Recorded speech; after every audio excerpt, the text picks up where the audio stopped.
Seems like everybody is collecting data on you, including now we find out your Ford motor vehicle. This was from the Consumer Electronics Show. They had a privacy panel. And the executive, who is actually a sales and marketing executive, if you can believe this, said, "We know everyone who breaks the law. We know when you're doing it. We have GPS in your car, so we know what you're doing. By the way, we don't supply that data to anyone." Do you really believe that? I mean, here this guy comes across like I guess he sounds enough like Santa Claus that you're still going to buy his cars. That's not really anything to brag about. I don't know if they're manufacturing cars or if they're trying to manufacture consent. Are they working like everybody else to collect information? Because that information that's being stored now, that he's bragging about your vehicle storing on you, is something that will easily be turned over whenever the government asks for it.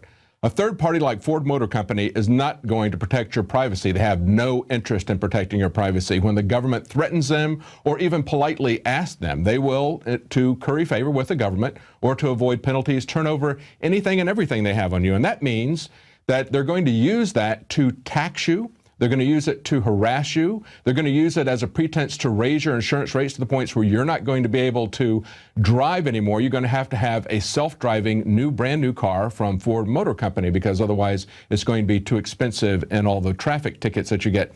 Now, this kind of reminds me of a phrase. They sent out swarms of officers to harass our people and eat out their substance. Remember where that came from? That was from the Declaration of Independence. It looks like today what's happening, and it looks like we need another Declaration of Independence.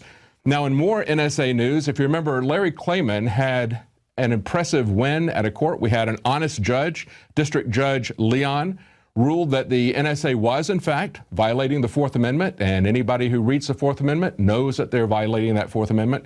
The government very quickly came out with another district judge who contravened that decision, came up with a contradictory decision on that to kind of check that. And now they've taken it one step further. The Obama administration has filed a motion with Judge Leon, who said that this was against the Fourth Amendment, to stay any discovery that Larry Klayman might get by looking at NSA documents. And this is what they said.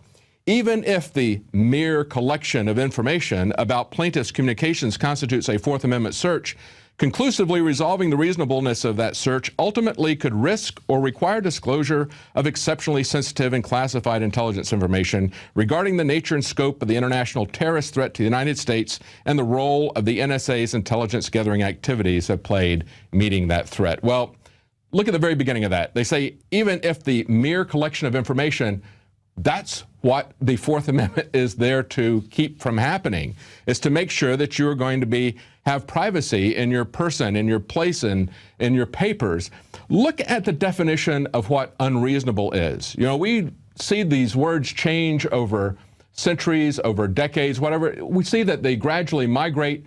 What is now considered to be unreasonable, the definition is something like not fair or inappropriate, burdensome, something like that. But I think it really clearly means that they don't have a reason. If you look at the text, they have clauses there. Look at the definition of reason. Reason means that you have a cause, an explanation, or a justification for an action or event. And that's what the Fourth Amendment is saying. It says you will not have unreasonable searches. In other words, you won't have a search without a cause. Why? Because they say you have to have probable cause. And they say that you won't have it without justification or explanation. Why? Because it says it has to be supported by an oath or affirmation, particularly describing the place to be searched. In other words, you have to have a reason to search it, you have to explain it, and there are limitations on what you can search, what you can grab, what you can collect. They play these word games with us, and we need to not let them continue to do that, even to the extent that when William Binney talked to us, he said that they consider that it's not information that they've collected unless an NSA officer actually looks at it. So they can collect and store that information, and then they can pass it on to the FBI or Homeland Security. They don't consider that information to have been collected, even though they were the ones who collected, they were the ones who stored it, they were the ones who passed it on. So they play these semantic games with us.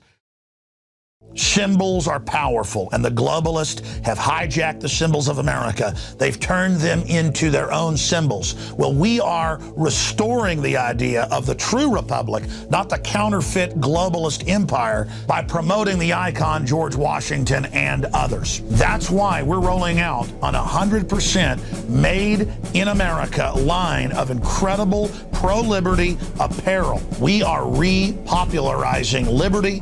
We are helping fellow Americans rediscover what made this country great.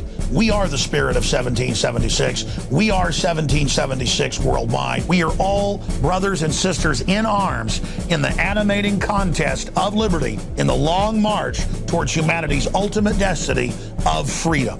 Visit madein1776.com today and vote with your dollars to promote truly made in America, high quality products, and promote the ideals of liberty.